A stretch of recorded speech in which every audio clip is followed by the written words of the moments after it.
சுத்தமல்லி வெங்கடேஸ்வரா பள்ளியில் நடைபெற்றுக் கொண்டிருக்கின்ற ஆண்டு விழாவிற்கு வருகை தந்து சிறப்பித்துக் கொடுத்த நமது சுத்தமல்லி காவல் ஆய்வாளர் திரு சுந்தரமூர்த்தி சார் அவர்களுக்கு சுத்தமல்லி வெங்கடேஸ்வரா பள்ளியின் சார்பாக மீண்டும் ஒரு முறை நன்றியை தெரிவித்துக் கொள்கிறோம். இது ஒரு எலெக்ஷன் பீரியடு. சார் ரொம்ப பிஸியாக இருந்தாங்க. ஆனால் சார் குழந்தைகள் மீது ரொம்ப ஒரு பாசமாக இருப்பாங்க. இது நம்ம ஸ்கூலுக்கு வரக்கூடிய 2வது நிகழ்ச்சி. ஆகஸ்ட் மாதம் இங்கே ஒரு 200 குழந்தைகளுக்கு மரக்கன்று கொடுத்தாங்க. அந்த மரக்கன்று கிட்டத்தட்ட இவ்வளோ தூரத்துக்கு எல்லாமே வளர்ந்து நிற்கி ஒரு 150 மரம் உயிர் வந்துட்டு அது ஒரு பெரிய ஒரு அருமையான விஷயம். அடுத்தது கடைசி 2 நாளைக்கு முன்னால் தான் சாரை போய் பார்த்தேன். சார் உங்களால் வர முடியுமா அப்படின்னு. எனக்கு எவ்வளோ வேலை இருந்தாலும் கண்டிப்பாக நான் குழந்தைகளுக்காக வரேன் அப்படின்னாங்க. அவங்களுக்கு மீண்டும் ஒரு முறை நன்றியை தெரிவித்துக் கொள்கிறோம்.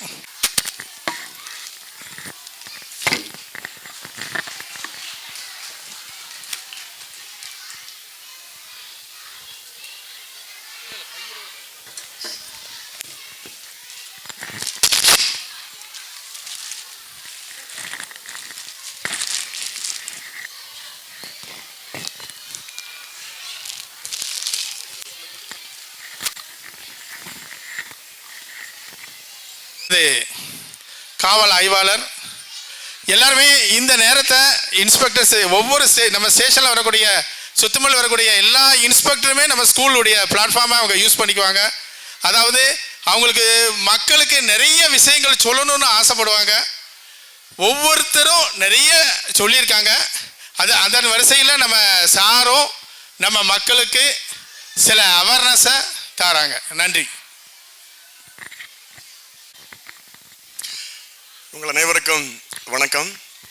ஆக்சுவலி இப்போ எலெக்ஷன் டைமுங்கிறதுனால கொஞ்சம் வேலைப்பளு அதிகம் எங்களுக்கு.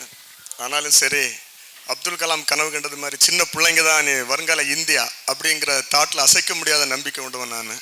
அதனால் சரி, சார் சொன்ன உடனே கண்டிப்பாக எப்படியாவது இந்த ப்ரோக்ராம் வரணும், சின்ன பசங்களை பார்க்கணும். ஏன்னா செகண்ட் டைம் நான் இங்கே 1 இயர் ஆகுது. பட் அதில் இது 2வது ப்ரோக்ராம். மேக்ஸிமம் இந்த சின்ன பசங்களுக்காக நம்ம ஏதாவது ஒரு அவேர்னஸ் கொடுத்தோம்னு சொன்னால் ஏன்னா இவங்க மைண்டில் தான் நிற்கும். அது இப்போ வளர்ந்தவங்க பெரியவங்க அது ஆல்ரெடி அவங்களுக்கு நிறைய விஷயங்கள் தெரியும். அதனால் அவங்களுக்கு புதுசாக நம்ம எதுவும் சொல்ல வேண்டிய அவசியம் இல்லை. ஆனால் சின்ன பிள்ளைங்கும் போது அவங்களுக்கு இப்போ பெற்றோர்கள் தான் இங்கே அதிகமாக இருக்கீங்க. உங்களுக்கு தெரியும், உங்கள் பிள்ளைங்களோட ப்ரோக்ராம் பார்க்குறதுக்கு அவளாக வந்துட்டு இருப்பீங்க. அதனால் அவர் அப்போயே சொன்னார் நீ கொஞ்சம் பேசுங்க அப்படின்ட்டு. பட் இல்லை, அவங்க ஆர்வத்தை கெடுக்க வேணாம். ஏன்னா உங்களுக்கு மெயினாக இப்போ உங்கள் பிள்ளைங்களோட ப்ரோக்ராம் பார்க்கணும், அதுக்கு ரொம்ப ஆர்வம் வந்துட்டு இருப்பீங்க. அதை கெடுக்கக்கூடாதுங்கிறதுக்காக தான். பட் எனக்கு இப்போ போக வேண்டிய சுச்சுவேஷன் கொஞ்சம் வேலைப்புள் அதிகமாக வந்ததுனால சரி, ஏதாவது ஒரு அறிவுரை வந்ததுக்காக கொடுக்கணும் இல்லையா, அது ஒரு கடமை. அதனால சரி, உங்கள் முன்னாடி சின்ன பிள்ளைங்களுக்காக ஒரு மோட்டிவேஷன் தான், வேற ஒன்றும் இல்லை. ரொம்ப போர் அடிக்காது, ரொம்ப நேரம் டைம் எடுத்துக்க மாட்டேன், கவலைப்பட வேணாம். உங்களுக்கு ஜப்பான் தெரியும் தானே? ஜப்பானில் தேசிய விளையாட்டு ஜூடோ. நம்ம இந்தியாவில் எப்படி ஹாக்கியோ அது மாதிரி ஜப்பானுக்கு ஜூடோ. அப்போ அங்கே படிக்கிற எல்லா பசங்களுக்குமே, அங்குள்ள இளைஞர்கள் எல்லாருக்குமே ஜூடோ கற்றுக்கணும் அப்படிங்கிறது மிகப்பெரிய கனவாக இருக்கும். அதில் ஜூடோ மாஸ்டர் ஆகணுங்கிறது பெரிய ஆம்பிஷனாக இருக்கும் அவங்களுக்கு. நம்ம ஊரை பொறுத்தவரைக்கும் எப்படி இப்போ IAS IPS ஆகணும் அந்த மாதிரி ஒரு ஹையஸ்ட் மோட்டிவேஷன் இருக்கும் இல்லையா, அது மாதிரி அங்கே ஜூடோ சாம்பியன் ஆகணுங்கிறது பயங்கர மோட்டிவேஷனாக இருக்கும். அப்போ ஒரு பையன் 10 வயசு 5ஆம் கிளாஸ் படிப்பான். இங்கே இருக்கிற டாப் மோஸ்ட் கிளாஸ்ன்னு வைங்களேன். 5ஆம் கிளாஸ் படிக்கிற பையன், அவனுக்கு ஆக்சுவலி இடது கை கிடையாது, ஒரு கை கிடையாது. ஆனால் அவனுக்கு ஜூடோ சாம்பியன் ஆகணுங்கிறது அவனுக்கு பயங்கரமான கனவு. அதில் பயங்கர ஒரு மோட்டிவேஷன். அப்போ நிறைய மாஸ்டர்ஸ் கிட்ட போய் கேட்பான் எனக்கு ஜூடோ கற்றுக்கணும் அப்படின்ட்டு. அப்போ யாரும் அவனுக்கு கற்றுக் கொடுக்க மாட்டாங்க. ஏன்னா பயங்கரமாக பக்கா ஃபிசிக்கல் ஃபிட்டாக இருக்கிறவங்களுக்கே அந்த ஜூடோ மாஸ்டர் ஆகிறது முடியாத விஷயம். அவ்வளோ கஷ்டமான கலை அது. அதை அதில் சாம்பியன் ஆகணுங்கிறது நடக்கவே நடக்காது. அதில் ஆல்ரெடி இவருக்கு ஒரு கை கிடையாது. அப்படிங்கிறது எப்படி கற்றுக்க முடியும் அப்படின்னு சொல்லிட்டு யாரும் கற்றுக் கொடுக்க மாட்டாங்க. ஆனால் இவன் முயற்சியை விடுறதா இல்லை. அவன் போயிட்டே இருப்பான், பல மாஸ்டர்ஸை போய் பார்ப்பான் எனக்கு எப்படியா ஜூடோ சாம்பியன் ஆகணும் அப்படின்ட்டு. அப்போ ஒரு மாஸ்டர் இவனுக்கு ஆர்வத்தை பார்த்து சரி ஓகே வா நான் உனக்கு கற்றுக் கொடுக்குறேன் அப்படின்னு சொல்லிக்கிட்டு அவனுக்கு ஜூடோ கற்றுக் கொடுப்பாரு. அப்போ ஒரே ஒரு ப்ராக்டிஸ் மட்டும் அவனுக்கு சொல்லி கொடுப்பாரு. அப்போ இவனும் ஒரு வாரம் பார்ப்பான். அப்போ நாட்கள் கடந்து போகும், வாரங்கள் கடந்து போகும், மாதங்கள் கடந்து போகும். ஆனாலும் அடுத்த ப்ராக்டிஸ் இவனுக்கு கிடைக்கவே கிடைக்காது. அந்த ஒரே ப்ராக்டிஸ்லேயே அவன் பண்ணிகிட்டே இருப்பான். அப்போ இவனுக்கு நாளாக உள்ளுக்குள்ள ஒரு சலிப்பு வரும். ஏன்னா ஒரே ப்ராக்டிஸ் ஒன்றை வச்சு நான் என்ன பண்ண போகிறேன், எனக்கு வேறு எதுவுமே சொல்லித்தர மாட்டேங்கிறார் அப்படின்னு சொல்லிட்டு மாஸ்டர்கிட்ட போய் கேட்பான். மாஸ்டர் இந்த ஒன்றை வச்சு நான் என்ன பண்ண போகிறேன், எனக்கு இன்னும் ஏதாவது சொல்லிக் கொடுங்க அப்படின்ட்டு. அப்போ மாஸ்டர் சொல்லுவார் வேற எதுவும் உனக்கு தேவையில்லை, இது ஒண்ணுலயே நீ பிராக்டிஸ் பண்ணு, எந்த அளவுக்கு உன்னால எக்ஸ்பர்ட் கெப்பாசிட்டி ஆக முடியுமோ அந்த அளவுக்கு நீ இதுல பிராக்டிஸ் பண்ணு அப்படின்பா. அப்ப இவன் யோசிப்பான், இவனுக்கு வேற போகிறதுக்கு இடமும் கிடையாது, வழியும் இல்லை, யாரும் சொல்லியும் கொடுக்கல. அப்ப இந்த ஒரு மாசம் தான் இது ஒன்னையாவது சொல்லி கொடுக்குறாரு, சரி இதுல அவன் நம்ம கத்துப்போன்னு சொல்லிட்டு அவன் தீவிரமா அதுலயே பிராக்டிஸ் பண்ண ஆரம்பிப்பான். நாட்கள் கடந்து போகும், வருடங்களும் கடந்து போகும். அப்புறமா அந்த சாம்பியன்ஷிப் போட்டி வரும்.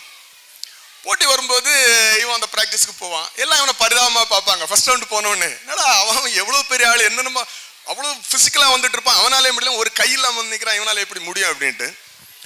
பட் எல்லாரும் அதிசயிக்கத்தக்க விதமாக ஃபர்ஸ்ட் ரவுண்ட்ல ஜெயிச்சிருவான், செகண்ட் ரவுண்ட்ல ஜெயிப்பான், கடைசியில் அப்படி எப்படி செமிஃபைனல் வந்துருவான்.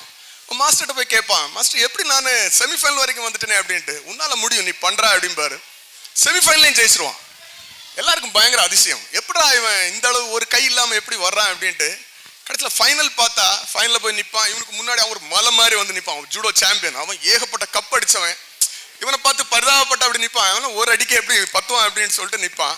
கடைசியில் அவன் நினைக்கிற மாதிரி ஒரு அடி அடிப்பான், அவன் கீழே விழுந்துருவான். அப்போ அந்த டெஸ்ட் நடத்துற அம்பையர்ஸ் எல்லாம் சொல்லுவாங்க, நம்ம போட்டியை நிப்பாட்டிடலாம், ஏன்னா இவன் ஒரு அடிக்கு தாங்கல, இவன் எப்படி அப்படின்ட்டு. அப்போ மாஸ்டர் சொல்லுவாரு, அதெல்லாம் நிப்பாட்ட வேணாம், நீங்க நடத்துங்க, அவன் பண்ணுவான் அப்படின்பாரு. வெளியேந்துட்டு அவன் கோச்.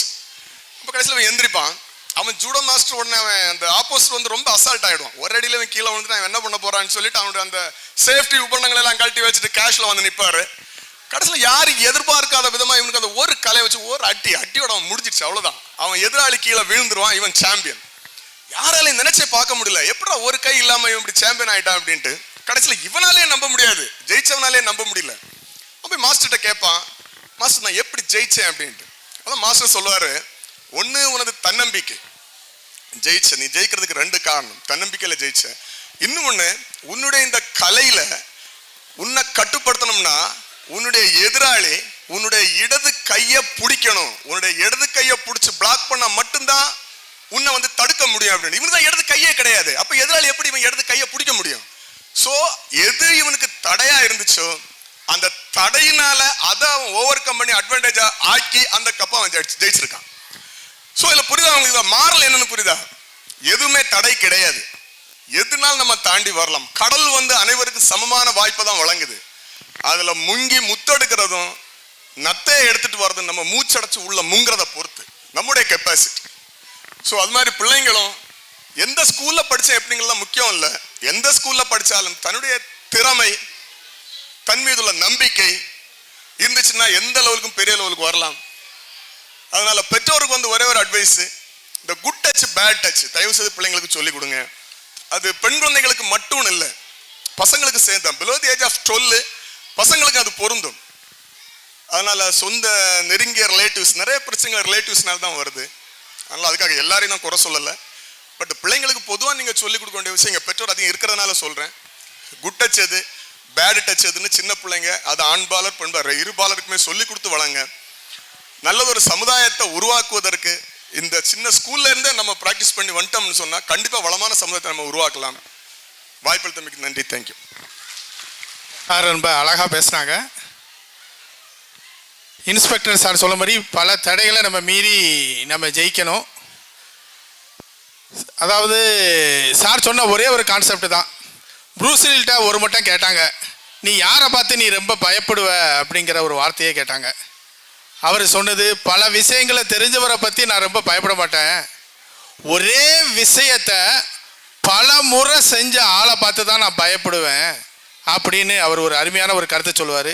நமக்கு தெரிஞ்ச ஒரு விஷயத்தை நம்ம பெஸ்ட்டாக ஆகி நம்ம ஸ்காலராக ஆகி அதில் நம்ம பெஸ்ட்டாக இருந்தோம்னா இந்த உலகத்தில் அசைக்க முடியாத ஒரு ஆளாக வருவோம் அப்படிங்கிறத ரொம்ப அழகாக சொல்லிட்டு போனாங்க.